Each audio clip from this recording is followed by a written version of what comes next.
So you may be wondering, what the hell is an investigator, a social media investigator, doing policing a company's own customers? This seems completely absurd. Imagine Amazon sending you an email saying, "Hey, Mr. Customer, we notice you buy a lot of big black dildos and minute rice from us, but unfortunately, you can no longer purchase those items from us because we saw you said mean things on your social media, your personal social media." That's exactly, or it's hyperbolic, of course, but it's a pretty decent example of what this policy would look like in real life.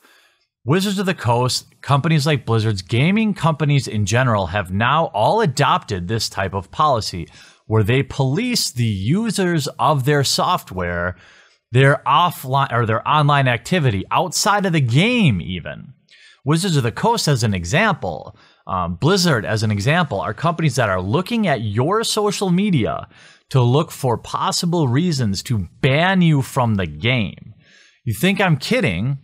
Look up the Wizards of the Coast ban list, official ban list, and you'll find my name, Jeremy Hambley, as a lifetime banned player.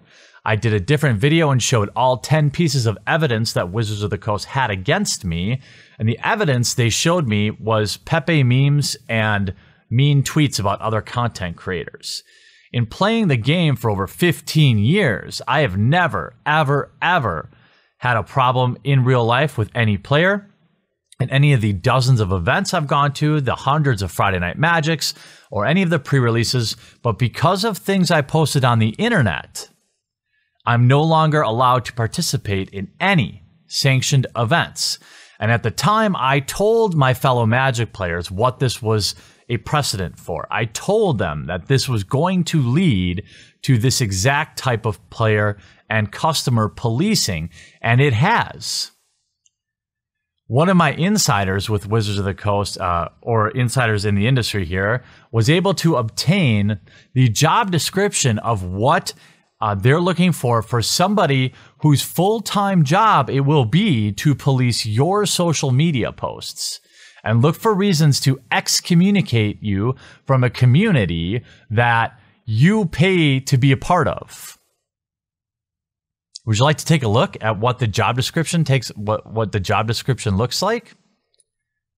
Well, I happen to have it. Associate Investigator, temporary. I don't know what the temporary part is. There's nothing temporary about this in our industry, in our world, in comics and gaming. I'm sure of that. What is this role all about? Perform investigation duties with a busy and dynamic investigations team. Responsibilities include report writing, investigation, ongoing monitoring for retail program abuse, something Wizards of the Coast has never done, player behavior, and other potential issues. Again, player behavior. Must be flexible and work shifts on a 24/7 basis to perform job functions under immediate supervision. Think about this for a minute.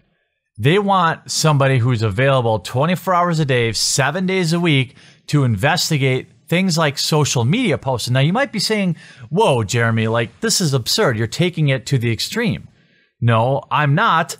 I was banned for social media posts. Travis Wu, a professional, somebody on the payroll of the Magic the Gathering pro team, the pro tour, somebody who was paid like 36 grand a year, was banned for 1 year based on his social media posts. Other players in the Magic the Gathering community have been brought up under investigations for exclusively social media reasons. So I am not I'm not expanding on this too far. We saw Blizzard players suspending Overwatch players for things they do outside of the game, or spamming emotes, stupid things, right? I'm not being absurd. The problem is, this is what happens. Day-to-day responsibilities for this wizard include conduct investigations and produce investigative reports related to Wizards Play Network programs, including but not limited to organized play programs, sanctioned events, sales programs, and the Magic the Gathering community. That's who they want you to investigate, is your fellow players, right? It's a well-known fact that most people that work at Wizards of the Coast play the game. They're fans. That's how they afford cheap labor. This is a common thing in the gaming industry. You underpay people for the privilege to work at these companies, right? You handle email, phone, and maintain excellent customer service at all times, including both internal and end-user customers. Now, let me ask, what part of customer service, now I'm your customer, I buy your packs, right?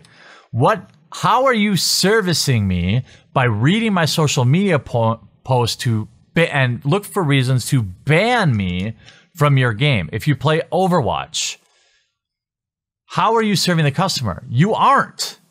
You're actively attacking and investigating your own customers.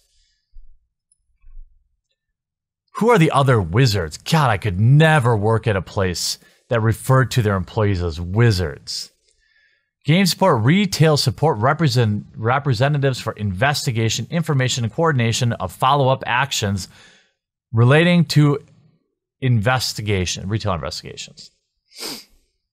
You must be a good problem solver. But let's look at the actual skill level of the person they're trying to hire, right? 1 to 3 years of experience in a related field or related area. What exactly is a related field? A social media stalker?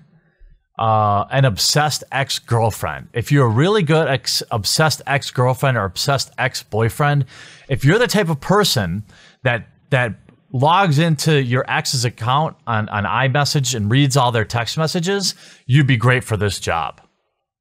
If you're the type of person that parks outside your ex's house and watches them at night, it seems like you'd be a great fit for this job. If you're the type of person that steals your ex's password and reads their email and logs into their Facebook, you are the exact right person for this job. That's what it sounds like to me. Strong written communication skills. This is all boilerplate stuff, right? Basically, they're looking for somebody who will be available on call 24/7 to read customers' tweets and Facebook posts. All this other stuff is a smokescreen, I assure you. This is all part of their commitment to safe areas. That's why they have this whole investigation system in place. They put out about 30 emails last month letting players of their game know they were under investigation for things they did on social media. There's 2 other Magic YouTubers and other online Magic personalities who are under investigation, all for things they did online. Nothing to do with the game. Meanwhile, this game, just like the comics industry, is becoming a joke to its own players. The product is as bad as it's ever been. They can't control leaks of future products. The last 3 or 4 major sets were leaked. They're laughing at you, Wizards of the Coast and Blizzard. Your customers are laughing at you. And you might be saying, just like every time I do one of these videos, there's somebody out there that says, come on, man, it's really not a big deal. Aren't you kind of wigging out over nothing? What you have to understand is that's how these things happen. It's one little, look at Marvel, right?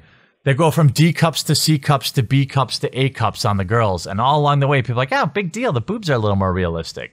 And then they have a little more clothes. And then they're a little less attractive. They're a little more, ugly. Then the language here is a little less edgy. And before you know it, you're left with this puritanical abortion of a comic like Squirrel Girl or Miss Marvel or Gay Iceman or Female Thor, stuff that nobody was asking for except for a few ideological employees inside the company. And the way they make these changes is a little at a time. Now, think about it. We're in the Ministry of Truth era with our games. You think I'm kidding, but I don't need to make this up. I've been banned for life for memes, okay? From ever entering an online or offline event. This is real. And unless we continue to push back, and I guess the only thing we can really do is, if I learned anything from Comicsgate, and I think the Comicsgate movement isn't really going to do anything. We've seen some good changes, but I think it's really more of a result of people voting with their wallets, continuing to move and find other games and leave these cesspools to collapse in on themselves, which historically is exactly what happened. We can look at the comics industry and see some smart decisions finally being made years later, and that's because the customers themselves were voting with their wallets. I don't want the company I buy my big black dildos from reading my tweets. I don't want the company who I buy my headphones from or my Red Bull from. I don't give a fuck what you have to say about what I do online. Nobody does. And yet these people infiltrate these companies and convince them that these type of policies are good for the game. Go to your local game store and ask me if it's good for your game. Go to your local comic shop and ask the empty store owner, the store owner of an empty store, how these changes have been good for the game, and yet they keep doing it. We have to continue to vote with our wallets. And, you know, I highly recommend, if you feel like you're really qualified for this, you should really consider it. It sounds like a pretty cush job to me. Hope you enjoyed this video. We'll talk to you again real soon. Thanks for watching, and I hope you enjoyed this video. If you want to be notified the next time I upload a video, make sure you subscribe and take a moment to turn on notifications. If you want to support the cause of this channel, it survives because of the amazing generosity of those that choose to back me on Maker Support. The link is in the description, and hopefully you'll consider backing today.